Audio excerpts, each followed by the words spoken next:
نہ اس دھرتی پیدا کیتا ہے نہ جان نہ سارا ورگا،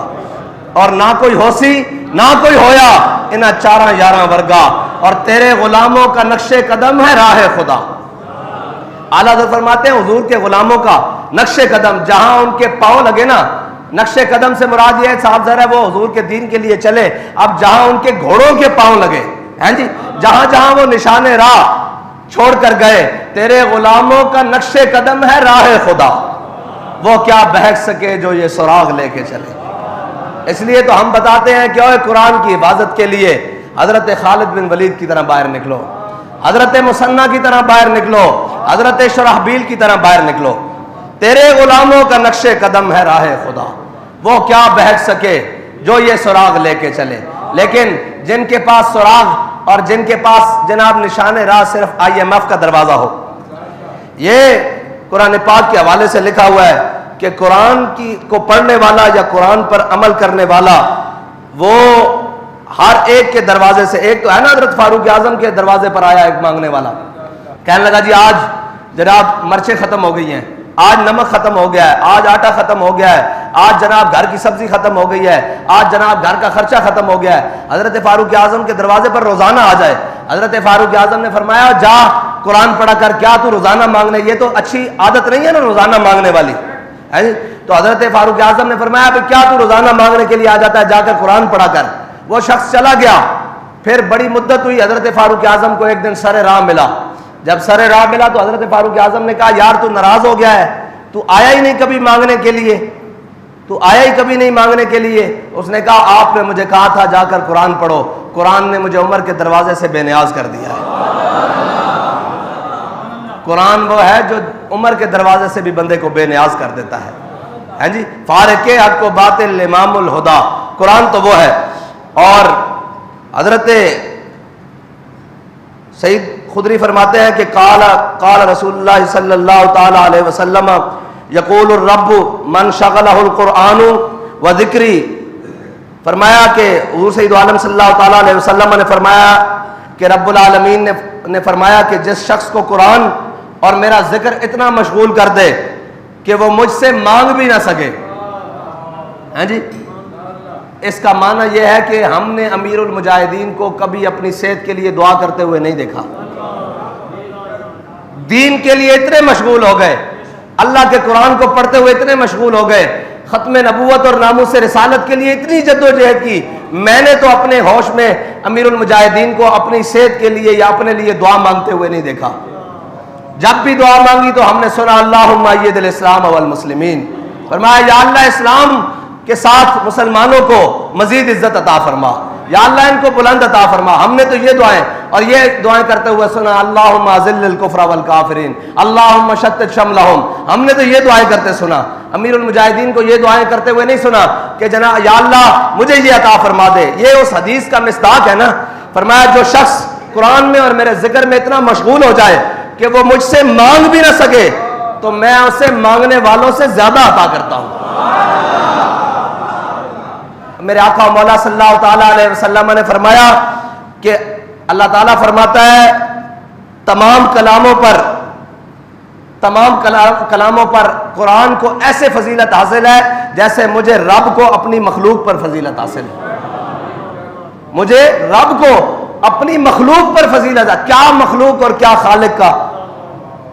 کیا خالق اور مخلوق کا کیا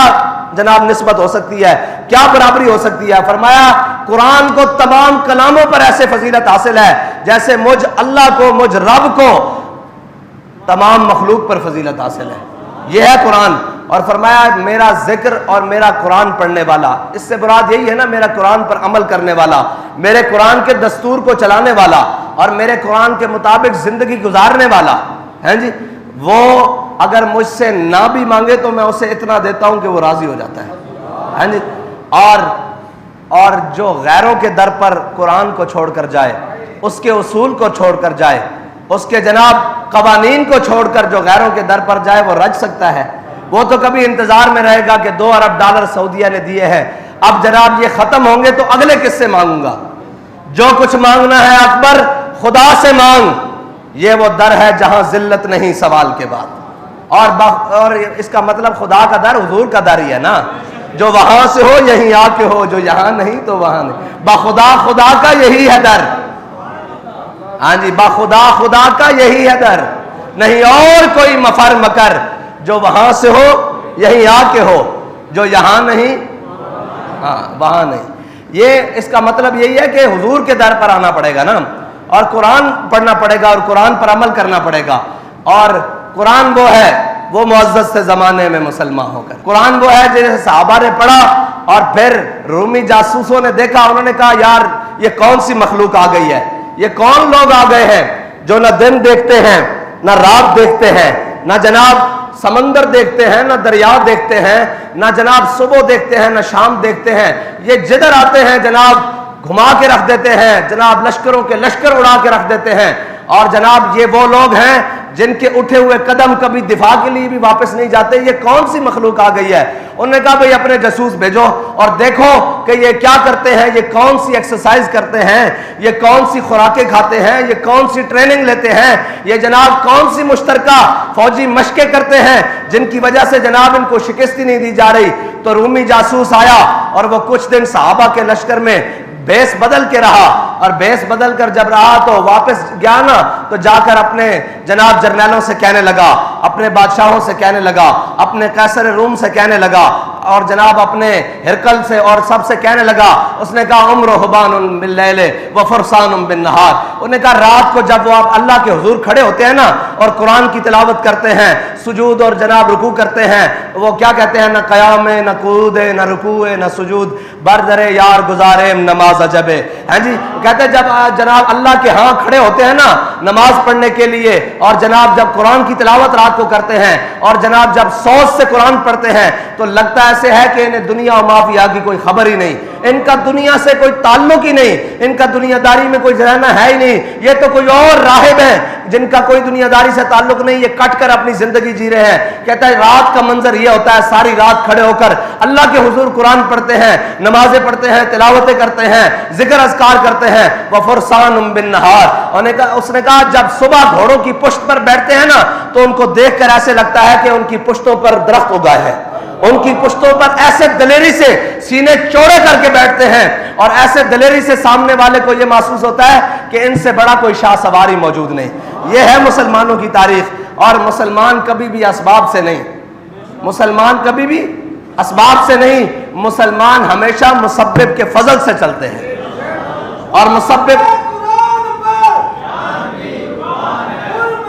قرآن پر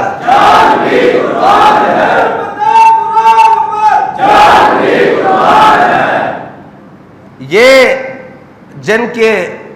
قریب بھی کبھی قرآن نہ بھٹکاؤ، اور جنہوں نے قرآن، میں نے پہلے بھی کہا تھا، جنہوں نے قرآن صرف سورہ یاسین اس لیے رکھے ہو کہ جناب بابا جی کی یا مائی صاحبہ کی روح جلدی نکل جائے گی، اور سورہ رحمان اس لیے رکھی ہو کہ صبح کاروبار میں برکت ہوگی، قرآن اس لیے تو ضرور ہے، برکتیں حاصل کرنے کے لیے تو ضرور ہے، لیکن قرآن الف لام میم سے لے کر والناس تک ہے، قرآن ایک مکمل ضابطہ حیات ہے۔ اس میں ان قوموں کا ذکر بھی ہے جنہوں نے اللہ کی نافرمانی کی، ان قوموں کا ذکر بھی ہے جنہوں نے اللہ کی فرما برداری کی، ان لوگوں کا ذکر بھی ہے جنہوں نے اللہ کے دین کو جھٹلایا، حق کو جھٹلایا، پھر ان کے ذلت کے اسباب کیا بنے۔ قرآن میں ہر وہ چیز موجود ہے جو قیامت تک کے لیے ہے۔ اور حضور سید عالم صلی اللہ علیہ وسلم نے فرمایا من قال به صدقہ، فرمایا جس نے اس میں سے کچھ کہا اس نے سچ کہا، ومن عمل به اجرا، اور جس نے اس پر عمل کیا وہ جزا دیا گیا، ہاں جی، اور ومن دعا الیہ ہدی الی صراط مستقیم، اور میرے آقا مولا صلی اللہ علیہ وسلم نے فرمایا جس نے اس میں سے، یعنی اس کو پڑھ کر، اس کو جان کر، جس نے اس کی طرف بھلائی کی دعوت دی اس نے ہمیشہ سچے رستے کی طرف دعوت دی۔ اللہ تعالیٰ مجھے اور آپ کو، ہماری نسلوں کو قرآن کا عامل بنائے، قرآن کا محافظ بنائے، قرآن کا حافظ بنائے۔ اللہ تعالیٰ ہم سب کو قرآن کی حفاظت کرنے کے لیے کوئی صلاح الدین ایوبی جیسا حاکم نصیب فرمائے، کوئی سلطان نور الدین زنگی کا غلام عطا فرمائے، کوئی محمود غزنوی کا جناب جانشین عطا فرمائے، کوئی محمد بن قاسم کا ماننے والا عطا فرمائے، کوئی حضرت فاروق اعظم کا جانشین عطا فرمائے، کوئی جناب سیدنا صدیق اکبر کا جانشین عطا فرمائے، کوئی عثمان غنی کا ماننے والا عطا فرمائے، کوئی حیدر کرار کا جاننے والا عطا فرمائے۔